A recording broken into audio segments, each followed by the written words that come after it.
And you lucky people have been listening to the New Music Alliance Radio Hour. I'm Mark Sherry here this week with Violet Hausthor and our special guest DJ, Jon Carroll. And you just heard the Ray Mason Band with Reverb in a Zip Code. And we started out with Ryan Hommel, Deep Cuts. So let's talk about Ray Mason's Reverb and a Zip Code. Woo woo! That is a fun tune. Ooh, that's energetic. Love the keyboards on that. I love all the little reverb effects all over the track. It's just so much fun, so classic. You know, Ray reminds me so much of some of my favorite early rock bands in DC, True Facts and the Insaniacs, and it was just fun. Folks got up there and plugged in their guitars. It was going to have a lot of energy, but there was going to be a song in there. If you're singing in a band like that, you got to eat the microphone to make sure the lyric of your song makes it out above all the fun going on around it. And that's sort of how Reverb and a Zip Code struck me. I just love Ray. He's just a sweetheart. Ray is definitely a Valley classic, I should say, really, from West Williamsburg, Mass. He's been rocking it for quite a while here, and ain't stopping yet. That's for sure. And we started out with Ryan Hommel with Deep Cuts. Ryan out of East Hampton, Mass. Someone I guess you play with on your band, huh? Yeah, he hit with us for the first time at Cultural Chaos in East Hampton last June, I guess it was.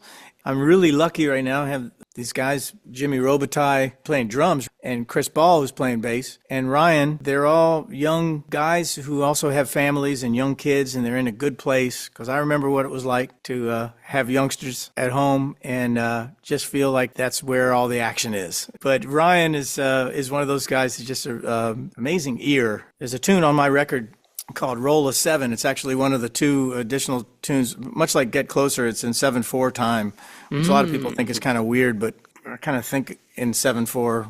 But Roll of Seven has got this very strange riff on the guitar. It was hard once I wrote it, it was hard for me to play it, but he was asking exactly what it was, and I played it for him once, and he played the lick exactly correctly, except for maybe one note. And I said, actually, that next to the last note was this. And he goes, oh, yeah, right. And then he played it perfectly. And I'd never seen another musician hear something and learn it so quickly. That's an incredible ear, especially in seven. Like, seven's fun, but it's hard to learn. Well, I tell you what, it's I'm gonna play the lick for you. It's not one of those, it's not a blues lick per se. Right.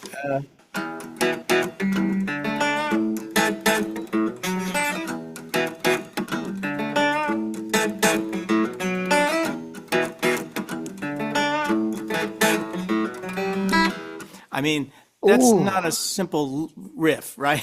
No, not at all. That's tricky. That's crazy. He played it better on the second try than I just did there, and I wrote the damn thing. So anyway. That's really cool. Oh man, what a talent. And that song Deep Cuts was so cool though. It is so catchy. He's got a lovely way of singing. It's got that wonderful white soul, syrupy, it's very almost Tom Petty-esque. There's a lot going on. More comforting than Tom Petty, you know.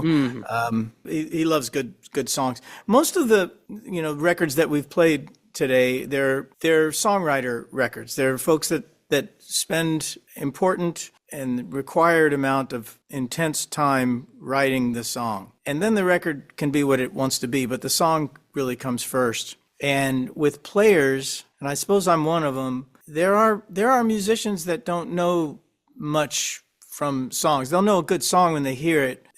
There's an additional dimension to musicians, the players, that also write songs or can listen to a song and be as thrilled with what the song is saying lyrically as what the song is doing musically. That's really important. And that's one of the reasons I was flattered you guys for asking to do this, because the criteria being it's original music. We're playing original songwriters. I'm sure other folks, and even a lot of these folks will do cover songs, Heck, I love all sorts of songs, and I love to sing all sorts of songs. But the creativity and the realm in which you can bring the poetry and the lyricism of a good song is quite special. Even in music, even in instrumental music, I was hanging out with a guy who's he's an academic, very high academic in the music education world, and we were talking about who was playing jazz in the area and who was doing this and that and what he was doing at the time. And this was some years ago. He was just basically saying, "Oh, they're good. He says, I'm really just interested in anybody that's doing something new." That really rang with me because anything can be new, but I think it had more to do with the approach than the actual material he was talking about. And the approach being, we're not trying to do it that person's way or that person's way or that person's way. Let's discover something here that will reveal itself to us. You know, some people call them happy accidents, but in the jazz world, it's really something that's happening here and now. And we're not trying to cop anything. The measuring stick is not, hey, that doesn't sound like the record at all. You know, it's like, yeah, good.